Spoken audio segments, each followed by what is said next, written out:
I'm not gonna lie to y'all. This episode right here hit the feels. It really takes a lot for me to like tear up, whether it be a movie, an anime, show, whatever the case is. But this episode right here definitely did it for me, man. I was tearing up. I felt like Vegapunk towards the very end of the episode because I was just like, damn, bro. I think it was because of the OST and the voice acting that really just did it for me. It was just an incredible episode, that second half. And yeah, bro, I honestly, I'm not gonna lie to y'all. I think this might be the best episode of Egghead. I don't know if I'm saying that just because of recency bias or not, but I just really love, a lot of the characters in One Piece and just the storytelling overall.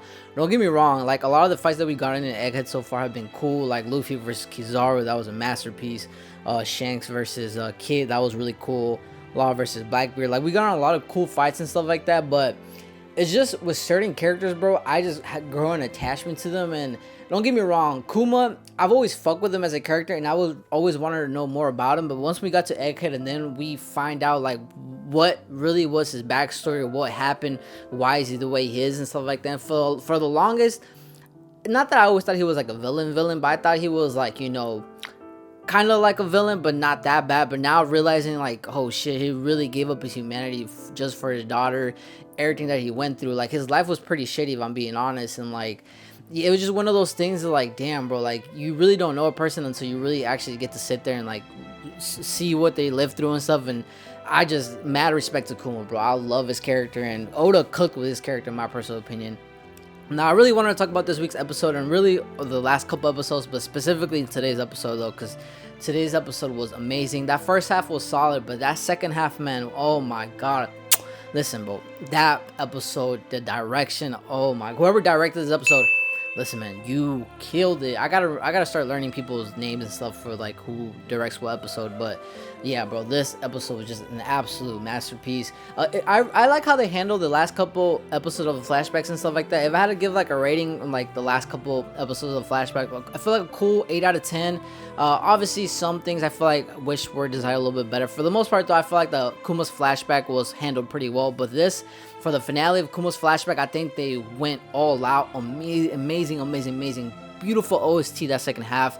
And really, you see everything that Kuma went through in that one scene where he was running and stuff like that, like in the bubbles, like where he grew up. And honestly, bro, he's honestly a gentle giant, if I'm being honest. I know like a lot of the pirates and stuff like that make him seem out to be like he's a tyrant, like evil, but nah, bro, he was really a gentle giant.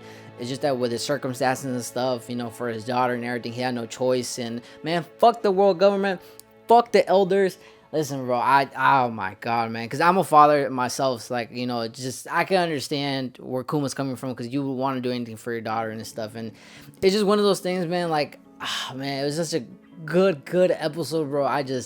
I'm not gonna lie, I don't know if it's because I was just attached to Kuma's character or not, but another cool thing I like about the episode too, and really I know at the time when the manga came out, a lot of this shit made sense. Like, he got to see, like, him seeing Luffy kind of motivated him and stuff, and he wanted to put all his bets on him and stuff. Not that he knew for sure it was like Nika or not, but like, it really reminded him a lot like Nika and stuff, and him going against the Silencio Dragon, punching him and stuff. I feel like that's what really made him believe in Luffy and his comrades and stuff like that. And just him having that belief that maybe one day, Bonnie and them will meet and stuff like that. And just overall, bro, I just love the direction of this episode. Like I said, I think Oda killed it with his character. His flashback, it made a lot of sense. Him telling Luffy, y'all not ready for the new world yet, you have to go through this and stuff. Eventually y'all will, when y'all become stronger and stuff. And I just think it was just so cool at the time, realizing all this shit. Like I'm telling you, a lot of people find some parts of One Piece, kind of boring or lame, but I feel like that's what makes One Piece great, though, I'm being honest. Like with all this like backstory and knowledge and stuff like that, the storytelling, each arc plays a part,